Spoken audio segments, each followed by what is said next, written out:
పెళ్లి చేసుకుంటానని మాట ఇచ్చి తప్పితే జైలుకు వెళ్లాలా? ఈ మధ్య భారతదేశంలో ఇదే హాట్ టాపిక్. దీనికి కారణం భారతీయ న్యాయ సంహితలో వచ్చినొక కొత్త సెక్షన్ 69. అసలు దీని సంగతేంటో వివరంగా చూద్దాం. అంటే నిజంగానే పెళ్లి మాట తప్పితే 10 ఏళ్ల జైలా? ఈ ప్రశ్న చాలా మందిని కలవరపెడుతోంది కదా.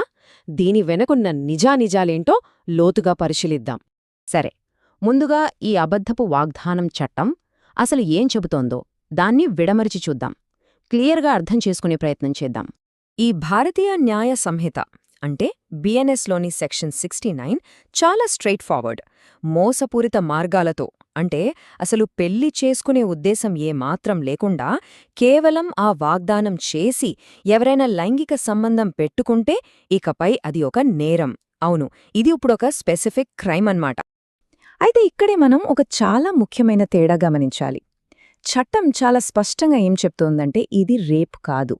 ఎందుకంటే ఈ సెక్షన్ ఫోకస్ అంతా బలవంతం మీద లేదు, కేవలం మోసం మీద ఉంది. డిసెప్షన్, అదే ఇక్కడ కీవర్డ్. సరే, నేరమన్నారు, మరి శిక్ష సంగతేంటి? శిక్ష చాలా తీవ్రంగా ఉంది.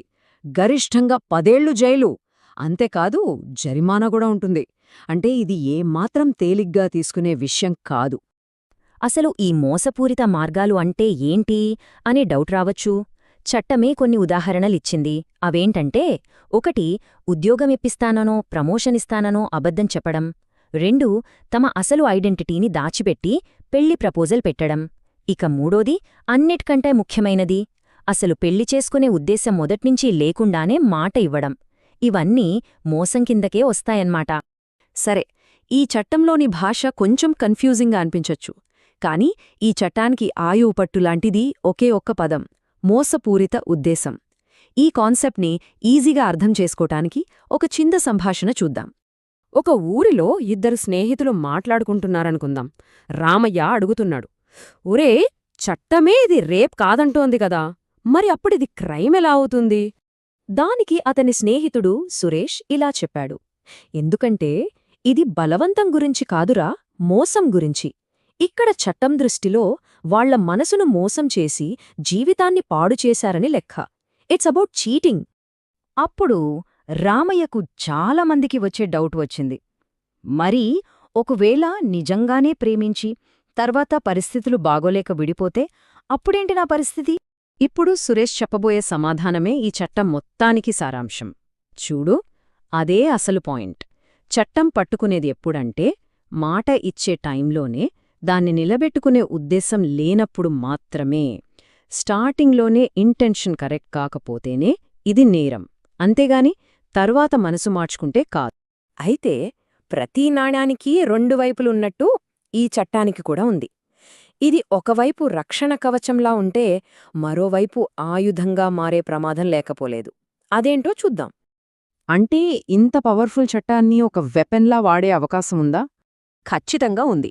ఉదాహరణకు ఒక బ్రేకప్ తర్వాత ప్రెషర్ క్రియేట్ చేయడానికి దీన్ని వాడచ్చు. డబ్బులాగడానికి లేదా ఏదైనా సెటిల్మెంట్ కోసం బెదిరించడానికి వాడుకోవచ్చు. ఇంకా దారుణమేంటంటే కుటుంబ లేదా ఆస్తి గొడవల్లో ఒకరిపై ఒకరు దీన్ని ఆయుధంగా ప్రయోగించవచ్చు. అన్నిటికంటే పెద్ద రిస్క్ ఏంటంటే పెళ్లి గురించి జస్ట్ అలా నార్మల్గా మాట్లాడుకున్నా సరే దాన్ని ఒక సీరియస్ వాగ్దానంగా మార్చి కేసు పెట్టే అవకాశం ఉండటం. సరే, అంతా బానే ఉంది. కానీ ఒకవేళ ఎవరైనా ఇలాంటి తప్పుడు ఆరోపణల్లో ఇరుక్కుంటే పరిస్థితేంటే? వాళ్ల నిర్దోషిత్వాన్ని ఎలా నిరూపించుకోవాలి?